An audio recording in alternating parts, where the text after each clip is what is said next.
Imagine a world where robots do the work. Sounds amazing, right? But will robots surpass us, or can humans still shine?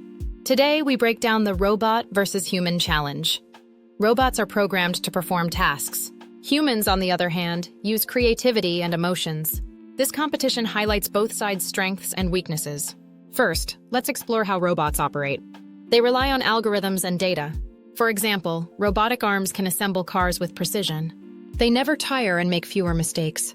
Now consider the human perspective. We adapt, innovate, and solve problems. Picture an artist creating a masterpiece. This creativity is something robots struggle to replicate. Next, we dive into different scenarios. In manufacturing, robots excel. They work fast and consistently.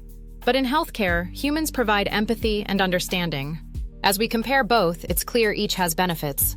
Robots enhance efficiency and accuracy, yet humans bring emotional intelligence and innovation. To summarize, robots are efficient and precise. However, humans are adaptable and creative. The real question is how to combine both strengths. Want to learn more? Explore how technology shapes our future. Join the discussion and share your thoughts.